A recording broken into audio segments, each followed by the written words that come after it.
देखिए गुनगुन, आज राज्य स्तरीय महिला समारोह में मुख्यमंत्री भजनलाल शर्मा शिरकत करेंगे। उनके साथ डिप्टी सीएम प्रिया कुमारी साथ रहेंगे। इस दौरान 2 साल के दौरान राज्य में महिलाओं के सशक्तिकरण के लिए क्या क्या काम किए गए हैं, किस तरह की योजनाएं लाई गई हैं,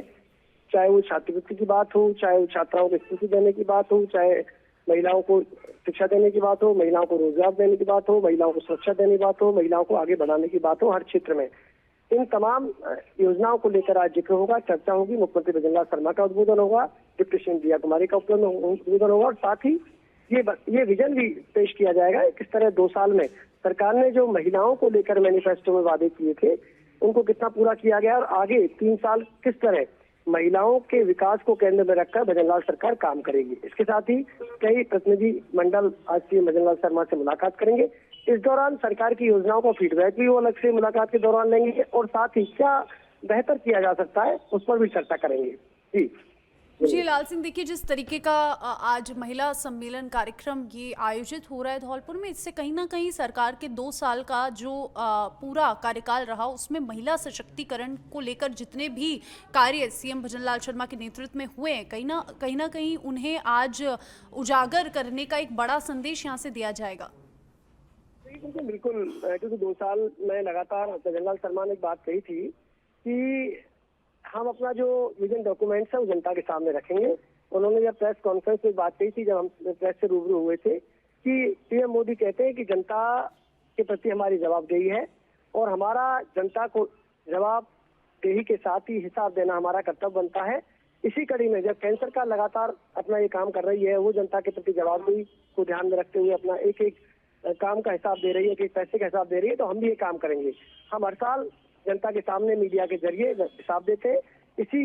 को लेकर उन्होंने कहा था कि हम भी 2 साल में जो हमने काम किए उनका हिसाब जनता के सामने पेश किया और ये अलग अलग कार्यक्रमों के जरिए अब अलग अलग विभागों के कार्यक्रम आयोजित किए जा रहे हैं। सरकार अपने 2 साल के कार्यक्रमों को तमाम जनता के सामने रख रही है और जो उपलब्धियां उनको जनता के सामने बता रही है। साथ ही क्योंकि एक मैनिफेस्टो जो होता है गुनगुन, वो एक विजन जो घोषणा पत्र होता है, जनता से किया हुआ वायदों का एक रूपरेखा होती है, यानी कि आपने जनता से जो प्रॉमिस किए हैं उन पर आप कितना खरा उतर रहे हो, ये बताता है कि आपने विजन डॉक्यूमेंट जो कहा था इन्होंने जन घोषणा पत्र, उसमें कितना आप खरे उतरे हो। तो घोषणा पत्र महज एक कागजी ना बन जाए। भारतीय जनता पार्टी लगातार इस बात को कहती आ रही है कि घोषणा पत्र जो जारी किया जाए जनता के सामने वो जवाबदेही के साथ पूरा किया जाए और उसको पूरा किया जाए। हालांकि अभी 70% से अधिक पूरा करने का दावा भजनलाल सरकार कर रही है। आज महिलाओं को लेकर कितने वायदे पूरे हुए उसको लेकर जिक्र होगा और नए क्या काम किए गए उसको लेकर जिक्र होगा और आगे महिलाओं के लिए सुरक्षा, समृद्धि, उनका रोजगार की व्यवस्थाएं और महिलाएं जब एक आगे कदम से कदम बढ़ाकर समाज में पुरुषों के साथ चलती है तो वो विकास का पैमाना होता है। यानी कि एक भी कड़ी अगर कहीं छूट जाती है तो विकास के लिए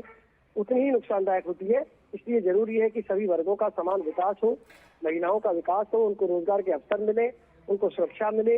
तभी जाकर कोई प्रदेश अपने विकसित होने के सपने को साकार करता है। इस बात पर फोकस लगातार भजनलाल शर्मा सरकार कर रही है। जी शुक्रिया आपका लाल सिंह तमाम जानकारी के लिए। तो धौलपुर से ये तस्वीरें जहां पर सीएम भजनलाल शर्मा प्रदेश के विभिन्न जिलों से आई महिला प्रतिनिधि मंडल को लेकर आज एक बड़े महिला सम्मेलन में शामिल होंगे और गृह राज्य मंत्री जवाहर सिंह बेड़म